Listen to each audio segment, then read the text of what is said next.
Justement, quand j'étais rue du Temple et qu'on savait, il y avait des gens qui nous disaient attention, ce soir il y avait des rafles. Donc on allait dormir, enfin j'allais dormir chez des Ariens. Donc où je ne fermais pas l'œil du reste, mais enfin bon, il y avait effectivement tout un réseau d'amis pas juifs qui étaient tout prêts à ouvrir leurs portes et leur cœur, c'est une certitude. Mais encore une fois, ils ne savaient pas de quoi ils nous protégeaient.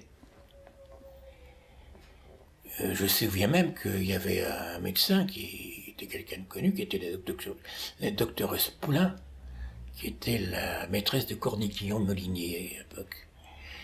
Et la doctoresse Poulain avait proposé à mon père de le faire enfermer dans une maison de fous pour être sûr qu'il ne risquerait rien.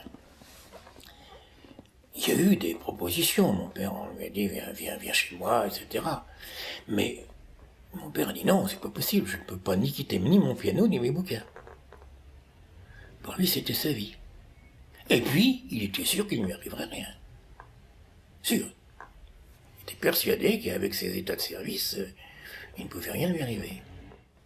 Alors, je vais vous parler aussi, pourquoi mon père a-t-il été arrêté? Parce qu'à l'époque, on n'arrêtait plus les juifs français que sur dénonciation. Et il y a eu, à un moment donné, une loi qui interdisait aux juifs d'avoir un poste de TSF. Et mon père avait, comme il était musicien, il avait un superbe poste moderne, ultra dernier cri à l'époque.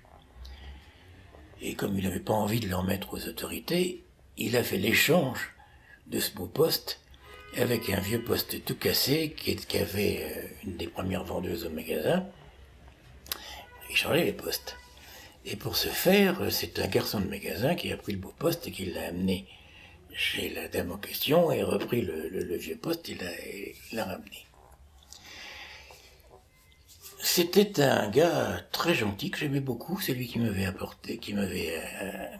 appris à monter la bicyclette en me tenant justement le long du pâté de maison là à côté de l'église Sainte-Élisabeth. Très gentil cet homme. Mais il avait probablement besoin d'argent. Et il a fait une belle lettre qu'il est allé porter contre quelques billets de 1000 en disant que moi d'abord j'allais au cinéma, que je gardais pas mon étoile tous les jours, que mon père avait vendu avait cédé son magasin à des amis et que ses amis il les avait aidés à reprendre le magasin. Enfin bref, tout ce qu'il a pu dire de vrai et de faux. Et c'est pour ça qu'on est venu nous arrêter tous les trois. C'est sur dénonciation. Bon, on sait qu'il est arrivé le 1er août à Auschwitz, enfin, que son convoi est arrivé le 1er août à Auschwitz. On lui a laissé 8 jours pour mourir, on a décidé qu'il était mort le 8 août, puis voilà. Mais on ne sait pas du tout ce qu'il est advenu, moi je l'ignore totalement. Enfin bon, je suppose qu'il a dû passer à la chambre à gaz en arrivant, mais je n'en sais rien. On lui a enlevé sa mort. On lui a même enlevé sa mort. On a commencé pendant des années, on a commencé par dire qu'il était déporté politique, nier sa qualité, son état de juif, et deuxièmement qu'il était mort à Drancy.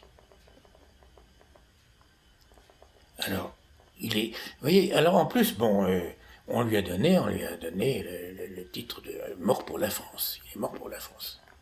Déporté politique pour la France. Donc moi j'étais pupille de la nation.